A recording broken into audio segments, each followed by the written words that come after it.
Hello everyone, once again very warm welcome in my video. आप सबका स्वागत है। As usual I am Dhananjay from Dhananjay classes Aligarh.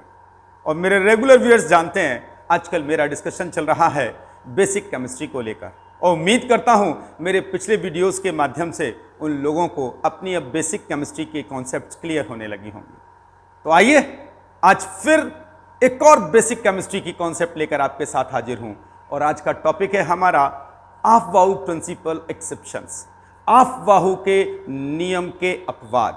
चलिए start करते हैं आज के लेक्चर को बहुत जल्दी से। तो सबसे पहले हेडिंग अपनी हाईलाइट करते हैं, ऑफ-बाउ प्रिंसिपल एक्सेप्शंस। और जो मेरे हिंदी भाषी व्यूअर हैं वो नाराज ना हो तो ऑफ-बाउ के नियम के अपवाद।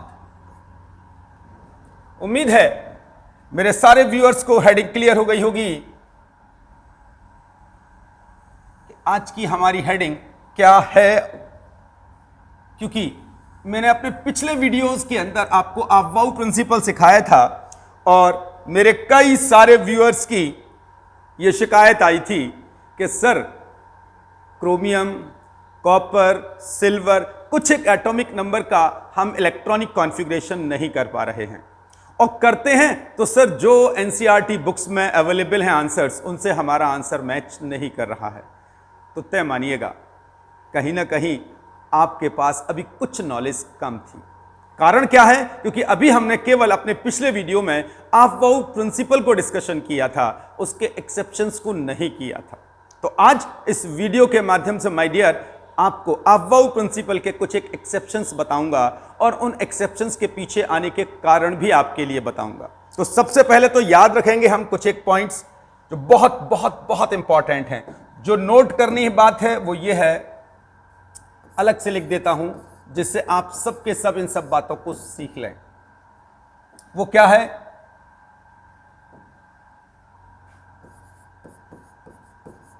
किसी परमाणु के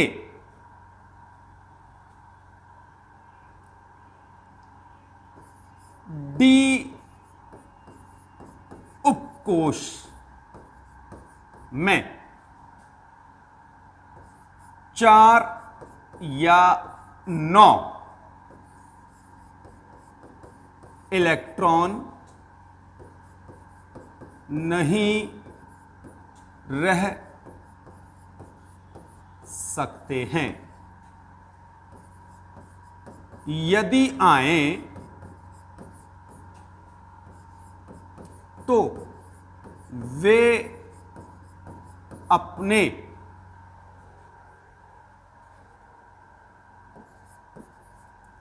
नजदीकी एस उपकोष से एक इलेक्ट्रॉन लेकर, इलेक्ट्रॉन कोई भी कंफ्यूज ना हो तो इसलिए लिख दे रहा हूं, क्रमशः 5 व 10 इलेक्ट्रॉन कर लेते हैं। तो मेरे जितने भी व्यूअर्स अभी तक कंफ्यूज हुए हैं आफ्टर 20 एटॉमिक नंबर के बाद इलेक्ट्रॉनिक कॉन्फ़िगरेशन में ऑफ-बाउ प्रिंसिपल के अकॉर्डिंग, इसीलिए कंफ्यूज हुए हैं क्योंकि अभी तक मैंने उनको यह बात हाईलाइट नहीं की थी कि क्या कि किसी भी परमाणु, याद रखिएगा my dears, I am discussing about atoms, now I am not going to discuss about ions. तो यदि आप किसी परमाणु का एसपीडीएफ में इलेक्ट्रॉनिक कॉन्फ़िगरेशन करते हैं तो उसके डी सब शेल के अंदर 4 या 9 इलेक्ट्रॉन नहीं आने चाहिए, और यदि आ रहे हैं भरने पर तो आप उसके नजदीकी एस सब शेल से एक इलेक्ट्रॉन ले लें और डी में जो 4 आए हैं उसे 5 कर दें। या 9 आए हैं उसे 10 कर दें। यानी कि इस बात को अपन यूं भी हाईलाइट कर सकते हैं, जो रेगुलर व्यूअर्स मुझे देख रहे हैं और जो नए भी इस बार जुड़े हुए हैं इस वीडियो के माध्यम से, तो वो समझें इस बात को। यदि कभी D में 4 आएंगे तो हम उसे D के 5 में कन्वर्ट करेंगे। सिमिलरली यदि D में 9 आएंगे तो हम उसे D के 10 में कन्वर्ट करेंगे। और माय डियर, ये रूल एप्लीकेबल होगा इन द केस ऑफ जस्ट परमाणु। ये केवल परमाणु के केस में अप्लाई होगा। यदि आप इस रूल को आयन के केस में अप्लाई करने की सोच रहे हैं तो आपके आंसर्स गलत आएंगे माय डियर। तो उम्मीद करता हूं मेरे सारे व्यूअर्स को यह बात क्लियर हो गई है। Only this rule is applicable in the case of atoms. If you are going to write the electronic configuration of atom, you should remember that D subshell cannot have 4 electron and 9 electron. If it is coming, then you can change. आप बदल सकते हैं ऐसे। Is that clear? चलिए अब बात करेंगे, sir वो जल्दी से बता दीजिए हमें कैसे करना है। तो याद करिए, मैंने पिछले वीडियो में आपको इनका एक क्रम बताया था लिखने का, वो आपने उम्मीद है पढ़ लिया होगा। और यदि पढ़ लिया है तो जल्दी से अब हम परफॉर्म करेंगे कुछ एक एग्जाम्पल लेकर। सबसे पहले हम बात करेंगे क्रोमियम एटॉमिक नंबर 24 को लेकर। यदि हम क्रोमियम एटॉमिक नंबर 24 का इलेक्ट्रॉनिक कॉन्फ़िगरेशन करते, यदि पहले हम भूल जाते हैं कि हमें डी में 4 और डी में 9 वाला रूल याद नहीं है, तो हम क्या करते? हम करते माय डियर इसका इलेक्ट्रॉनिक कॉन्फ़िगरेशन इस प्रकार से कुछ 1s2 2s2 2p6 3s2 3p6 4s2 and 3d4. Now you can count 2 plus 2 4 plus 6 10 plus 2 12 6 18 plus 20 24. यदि हम एक्सेप्शन वाली बात, अभी इस रूल वाली बात पर न जाएं, तो ऐसा लगता है we are performing very well and we are right, absolutely right electronic configuration. But my dear, exception कहता है डी कांट हैव 4 इलेक्ट्रॉन। तो क्या करेंगे इसके लिए? अब हम, ये हमारा रूल गलत हो गया है, तो सबसे पहले गलत के लिए इस पर क्रॉस लगा देते हैं, जिससे मेरे सारे व्यूअर समझ जाएं ये ठीक नहीं है। और अब इसका राइट इलेक्ट्रॉनिक कॉन्फ़िगरेशन लिखता हूं, तो आप क्या लिखेंगे? 1s2 2s2 2p6 3s2 3p6 और इस s से 1 इलेक्ट्रॉन को इसमें जंप करा दें, तो ये क्या हो गया? 3d5 और यहां 4s पे कितने रह गए? 1. So my dear, again you can count 2 plus 2 4 plus 6 10 12 18 19 plus 5 24. तो माय डियर, अब आप देखिएगा हमने इस रूल को फॉलो कर दिया, डी को 4 को d5 में कन्वर्ट कर दिया है। So this is the Aufbau principle in the case of chromium. Chromium you know, जानते हैं इसे? नहीं जानते आप लोग? यदि नहीं जानते हैं chromium, its name my dear, लिख दिया है। कई सारे बॉयज और गर्ल्स कंफ्यूज हो जाते हैं, और हिंदी भाषी वाले यदि नाराज हो गए हों तो उनको भी नाराजगी से दूर करता हूं। क्रोमियम, ठीक है माय डियर। अब यदि हम इसी चीज को बोरबरी रूल से फॉलो करने की कोशिश करते, तो देखिएगा बोरबरी रूल के अकॉर्डिंग भी यदि हम इलेक्ट्रॉनिक कॉन्फ़िगरेशन करते विदाउट नोइंग दिस रूल, यदि ये रूल को हम ध्यान ना रखते, तो बोरबरी के अनुसार भी हम क्रोमियम का इलेक्ट्रॉनिक कॉन्फ़िगरेशन गलत कर देते। और जो ये कहते हैं सर नहीं हम पे गलती नहीं होती, तो आइए दिखाता हूं। फर्स्ट शेल में कितने हैं? देखिए 2, और सेकंड शेल यहां से यहां तक गई है, तो सेकंड शेल में 6 plus 2 8। अब थर्ड शेल में कलर इसलिए बदल रहा हूं क्योंकि थर्ड शेल 2 जगह लिखी हुई है, 6 plus 2 और 4। तो 6 plus 2 8 plus 4 12 इलेक्ट्रॉन, और द लास्ट वाली में गौर करिएगा, फोर्थ में 2। ऐसा लगता है बोरबरी के अनुसार भी ये इलेक्ट्रॉनिक कॉन्फ़िगरेशन हमने ठीक लिख दिया है। थोड़ा सा स्पेस बना लेते हैं, ऐसा लगता है कंजस्टेड हो गया है ये। तो अब आप इसे बोरबरी के अनुसार भी चेक करते तो शायद माय डियर आप महसूस करते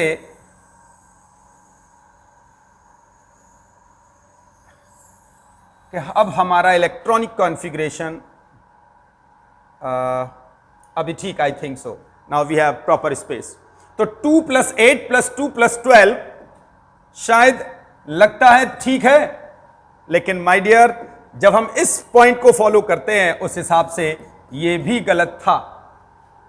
अब इसके अकॉर्डिंग बोरबरी के अनुसार चलते हैं, तो चेक करना मेरे साथ क्या हो गया। लिख देता हूं बोरबरी के अनुसार, जिससे कोई भी स्टूडेंट कंफ्यूज ना हो।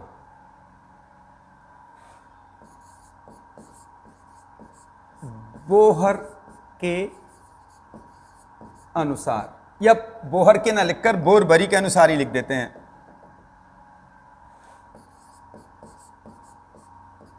बोरबरी के अनुसार क्या हो गया, अब चेक करेंगे। फर्स्ट शेल यहां से यहां तक गई 2 इलेक्ट्रॉन, सेकेंड शेल यहां से यहां तक गई 8 इलेक्ट्रॉन, और थर्ड शेल वापस रीचेक करेंगे, ये है और ये है। देखिए थर्ड शेल ये है और ये है, तो इलेक्ट्रॉन कितने गए 6 + 2 8 और 5 13 एंड द फाइनल वन 1। तो देखिएगा पहले आ रहा था क्रोमियम का बोरबरी के अनुसार 2 8 12 and 2 and that was wrong my dear, ये गलत था।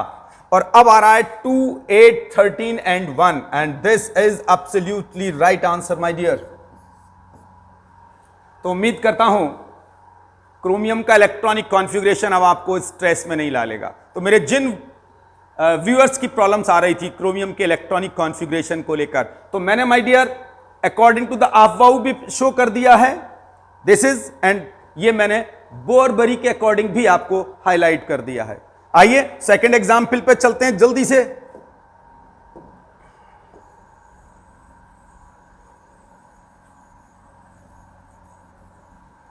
मुझे ध्यान से सुनिएगा, समझिएगा माय डियर्स, जिससे आप इस आर्टिकल में अब भविष्य में कंफ्यूज नहीं होंगे। Cu की बात करूंगा, as usual you know its atomic number is 29, and if I am writing here its electronic configuration it will be 1s2 2s2 2p6 3s2 3p6 4s2 and 3d9। यदि मैं ये भूल जाऊं कि ये भी कोई एक पॉइंट है, एक एक्सेप्शन का एक रूल है, तो फिलहाल यदि मैं नॉर्मली 29 का लिखता अपने पिछले वीडियो की नॉलेज के आधार पर, तो माय डियर आंसर इसका यही होता 1s2 2s2 2p6 3s2 3p6 4s2 and 3d9। लेकिन क्या ये सही है? नहीं, ये वाला रूल कहता है डी में 9 आए तो उसे डी में 10 कन्वर्ट कर देना चाहिए। तो इसलिए मेरे सारे व्यूअर्स जिनकी गलती हो रही थी, उम्मीद है अब समझ में आ गई होगी गलती क्यों हो रही थी, क्योंकि आप हर बार 4s2 3d9 कर रहे होंगे और ये रूल तब तक मैंने आपकी नॉलेज के अंदर डाला ही नहीं था माय डियर।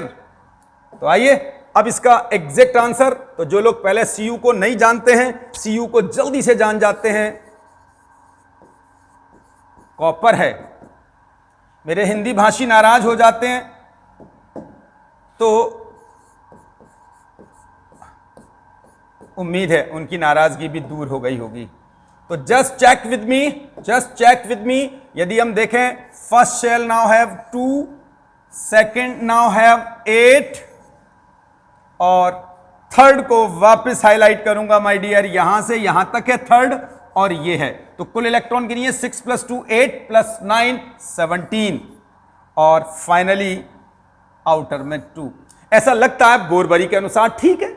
यस, जो बोरबरी के हमने रूल पढ़े हैं, according to the Bohr Bury we are getting right answer, but after the exception rule of above it becomes wrong. तो माय डियर ये भी गलत हो गया है बोहरबरी के अनुसार। लिख देता हूं पीछे, क्योंकि कई सारे बॉयज और गर्ल्स कंफ्यूज हो जाते हैं। ये ऑफ बाउ के अनुसार है और ये बोरबरी के अनुसार है। तो अब हम कहेंगे तो सर फिर हमें रूल क्या फॉलो करना था? आइए, रूल क्या फॉलो करना था?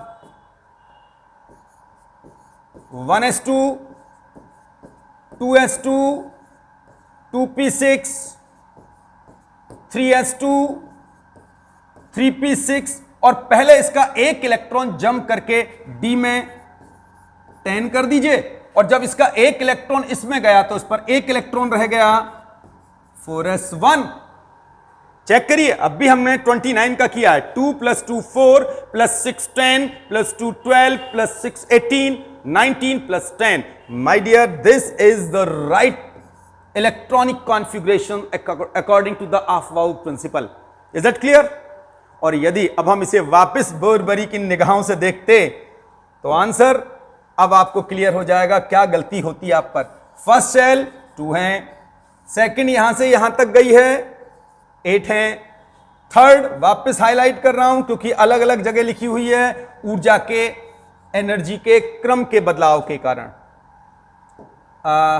इट इज हियर 18 and 1 और बोरबरी के अनुसार अब माय डियर ये हमारा ठीक है।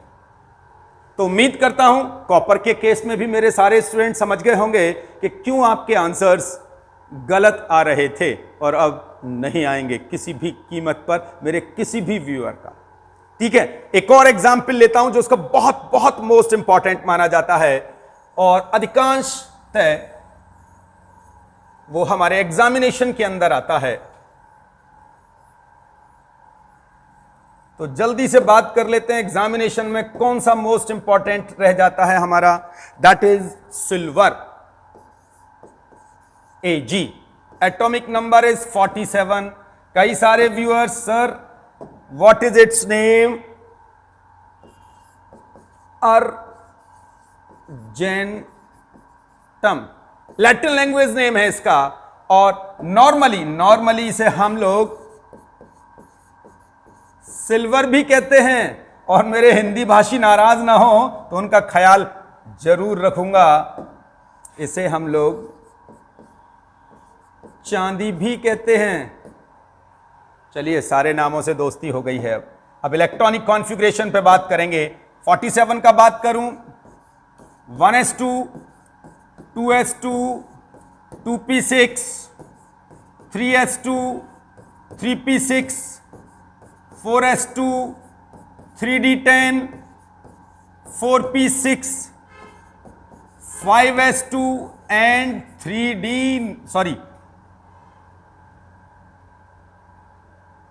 4d9। यदि इस रूल को याद न रखता तो, लेकिन अब तो मुझे याद हो गया है सर, क्योंकि अब मैंने कॉपर भी कर लिया है, मैंने क्रोमियम भी कर लिया है, तो सर मैं ऐसी गलती अब नहीं करूंगा। उम्मीद है मेरे व्यूअर्स के ब्रेन में ये बात क्लियर हो गई है। तो इसका रियल आंसर क्या होता है माय डियर्स? तो रियल आंसर आएगा इसका 1s2, 2s2, 2p6, 3s2, 3p6, 4s2, 3d10, 4p6, 5s ना, अब नहीं, अब 5s1 and 4d10। This is the right electronic configuration of argentum according to the Aufbau principle। और यदि हम बोरबरी के अनुसार भी लगे हाथ इसको चेक कर लेते तो शायद मेरा हर व्यूअर समझ जाता कि हमें गलती क्या नहीं करनी चाहिए थी। 2 सेकंड में कितने गए? 6 + 2 8। थर्ड में कहां से कहां तक गए हैं? अलग है, क्योंकि इसीलिए कलर बदल देता हूं जिससे मेरा हर व्यूअर समझ ले थर्ड कहां तक है। तो थर्ड में 6 + 2 8 + 10 18। अब फोर्थ की बात करूंगा, फोर्थ में देखिए ये है और ये है, सब चेक कर लो। तो 2 + 6 8 + 9 17 और फिफ्थ के अंदर 2। ऐसा लगता था sir everything is right according to the Bohr Bury, लेकिन नहीं, अभी हमारा एस का एक डी में चला गया था, इसीलिए my dear again I will say this is a wrong concept according to the Bohr Bury. तो अब इसका सही क्या होगा, कम विद मी, सही चेक करते हैं। फर्स्ट के अंदर कितने हैं 2, सेकंड में कितने आ गए हैं 8 और थर्ड में कितने आ गए हैं यहां से यहां तक और यहां से यहां तक 18। फोर्थ में कितने आ गए हैं, फोर्थ ये वाली है, फोर्थ ये वाली है और फोर्थ ये वाली है। Again you can find out 18 और आखिरी हमारी आ गई है माय डियर फिफ्थ, और फिफ्थ में कितने हैं 1। तो this is the right concept of electronic configuration of silver according to the Bohr Bury rule. तो उम्मीद करता हूं क्या गलतियां मेरे व्यूअर से होती रही हैं पास्ट में, अब वो ना प्रेजेंट में होंगी और ना फ्यूचर में होंगी। तो मैंने प्रयास किया है आपको बोरबरी के अकॉर्डिंग भी और अफवाहू के अकॉर्डिंग भी अपने एक्सेप्शंस को क्लियर करने में, अपने से मतलब chromium, copper and the silver. So these are the most 3 prominent examples of exceptions of Aufbau principle, my dear. I hope so. Now you are in comfort zone. If yes, then please do a comment for this video. उम्मीद है आप clear कर चुके हैं। अपनी वाणी को यहीं विराम दूंगा, अगले वीडियो में बहुत जल्दी फिर मिलूंगा आपसे। तब तक के लिए नमस्कार।